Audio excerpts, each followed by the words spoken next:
The fluorescent lights of the 14th floor conference room cast a sickly sheen on the mahogany table. Across from me sat Marcus Thorne, the newly minted VP of Digital Strategy, his face a mask of practiced, corporate indifference. He fiddled with a sleek silver pen, never quite meeting my eye. "Look, Elias," he began, his voice a smooth, regrettable drone. "This is difficult. We appreciate your 18 years with Kronos Media. You built the foundation of our entire digital asset management system. 18 years.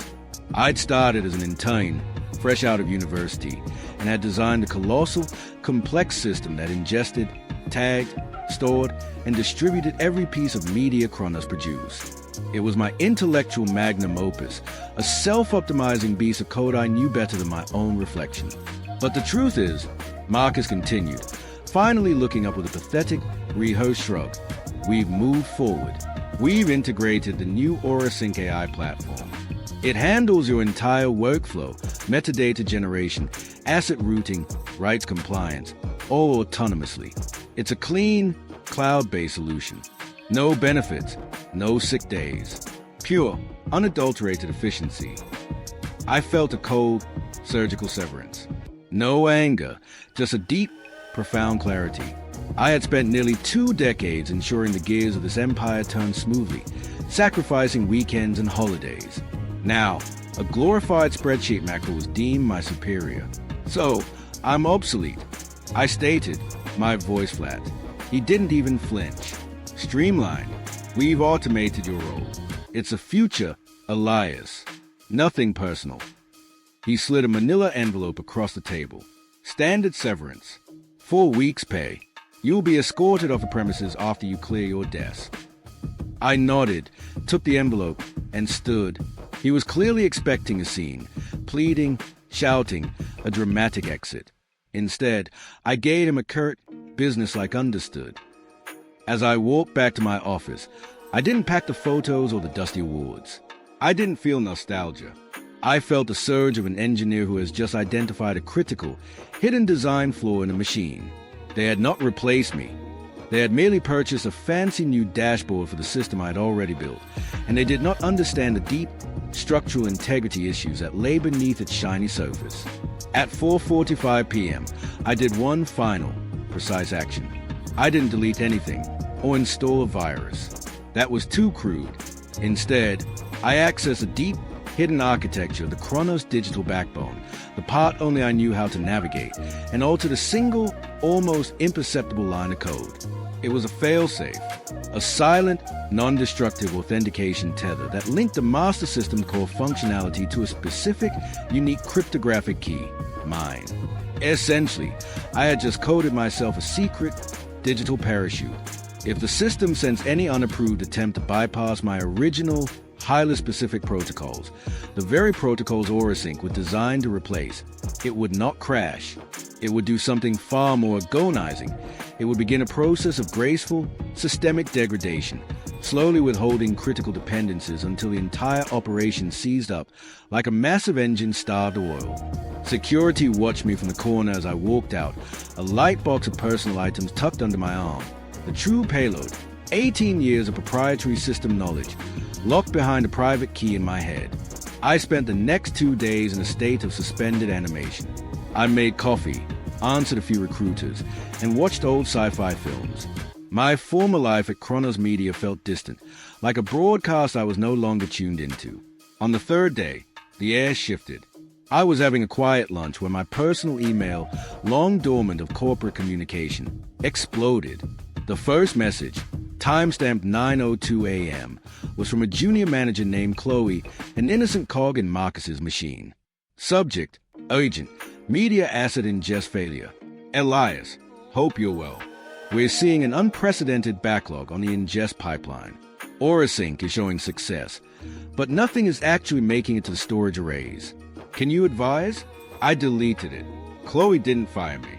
The second, from the VP of production, arrived an hour later, the tone noticeably harsher. Subject, production stall, immediate response required. Elias, I understand you've left, but this is a critical enterprise issue. The entire Thursday upload slate is backed up. We are bleeding deadlines. Call me immediately. I archived it. Then, at 11:47 a.m., the first of Marcus Thorne's panic emails landed. Subject: Jonah, technical consultation needed. Elias, we are experiencing an unforeseen hiccup with a new platform.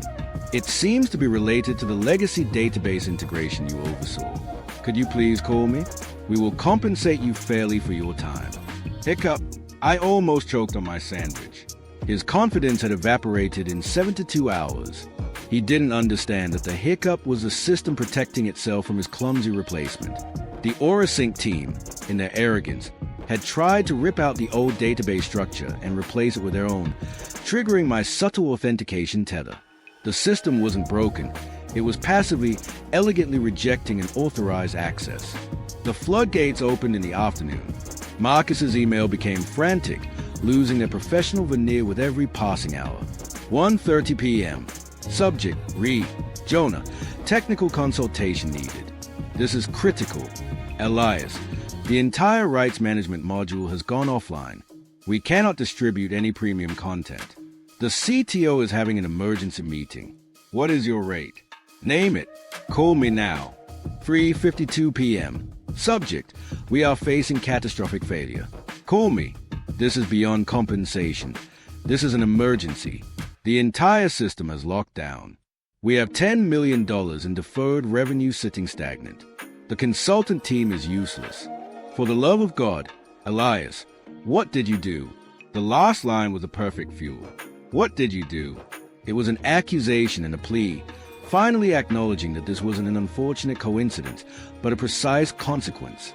I leaned back in my chair, the silence in my apartment a soothing contrast to the digital chaos I knew was unfolding across town. I opened a fresh draft email, addressed only to Marcus, and typed a single, measured sentence. Subject: Read. We are facing catastrophic failure. Call me. The system that replaced me should be able to answer your questions. Best of luck with your pure, unadulterated efficiency. I hit send. The instant gratification was sweet, but the true revenge wasn't in the reply. It was in the deafening silence I created, the institutional knowledge I had withdrawn, leaving an $800 million company paralyzed. The next morning, the desperation reached the C-suite. A formal, impeccably worded email arrived from Graham Sterling, the CEO himself. Subject: Confidential. Engagement opportunity.